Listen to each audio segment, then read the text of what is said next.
Hi, my name is Dallas Kerr. I'm a Red Seal journeyman electrician in Regina, Saskatchewan, Canada. Today I'm going to show you how to easily change out a standard receptacle. Standard receptacles are the plugs we have all around our house. To complete this project, we're going to need a new receptacle, a new wall plate, a plug tester, a flat blade screwdriver, a number 1 or number 6 Robertson screwdriver, or a number 2 Phillips for you Americans out there, and a pair of wire strippers. Step 1, plug in the plug tester. This is a plug tester, inexpensive tool, tells you if your plug's wired right. We can see the lights on, that means there's power at the plug. Turn off the power to the circuit controlling the plug. This is easier with a helper. Get them to yell at you when the plug tester goes out. No helper means you get to skip cardio day. Once the power is off, using your number 1 Robertson screwdriver, we can remove the old plug from the wall. Take off the wall plate. Here you can see the plug's cracked. Good time to replace it.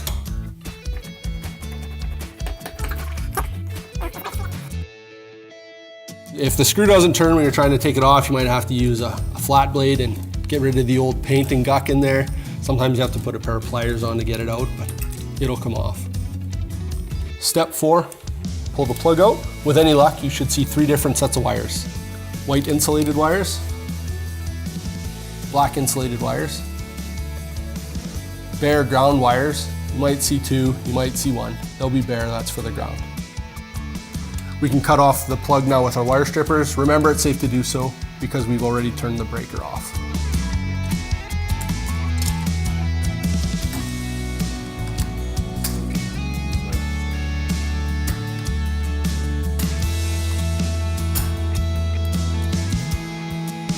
You can see where I cut the wires off. This plug's good for the garbage now. You can see that it's all cracked, broken up. If you're finding plugs in your house where the sockets won't stay in, the plugs won't stay in, or they're falling out, or you've got cracked faces, this is time to change the plugs. This can go in the garbage now. We're going to strip the wires. Use the number 14 groove on the wire strippers. Residential wiring is all 14 gauge, gauge being just the thickness of the wire. We want to strip off about ½ an inch off of each conductor. We're going to straighten out the wires and strip off about ½ an inch. We want to even them up, just so it's nicer and easier to work with.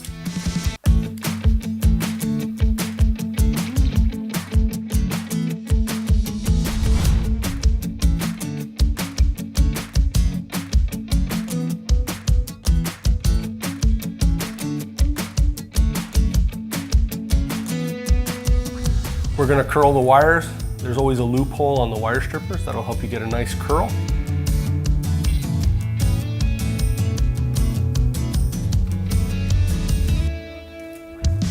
We've got 5 wires to do, the 2 black, the 2 white, and the bare ground.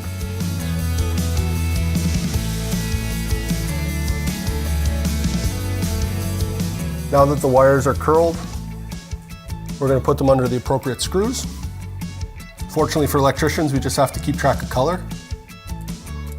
So the black wires will go under the brass screws, the white wires will go under the silver screws, and the ground wire will go under the green screw. We're going to tighten up the wires under the screws. You don't have to be worried about how to hold the plug or whatever. The wires are fairly flexible, so you can get it into a comfortable position so that you can make sure that the wires are tight underneath the screws.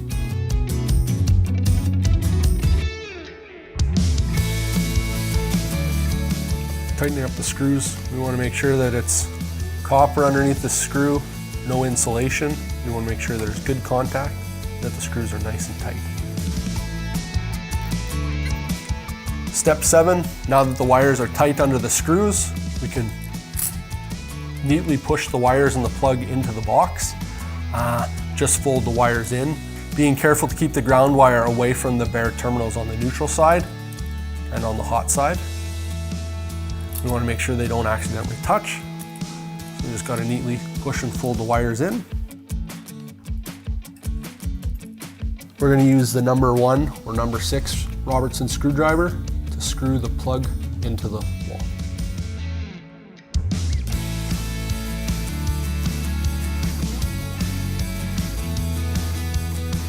We want the plug to be snug against the drywall, but we don't want to over tighten it so that it bends the plug.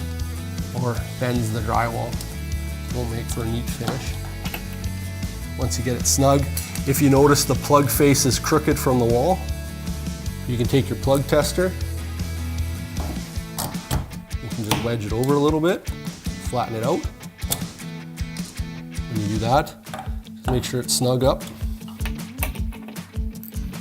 Step 8, we're going to put the wall plate on using our standard flat blade.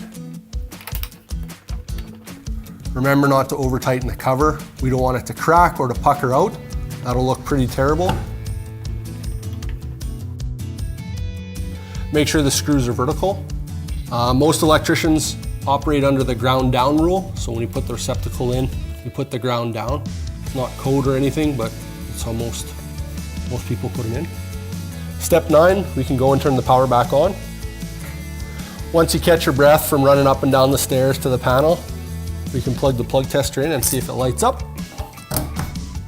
There's 2 lights that come on. According to the legend, these are the right lights, the 2 orange ones.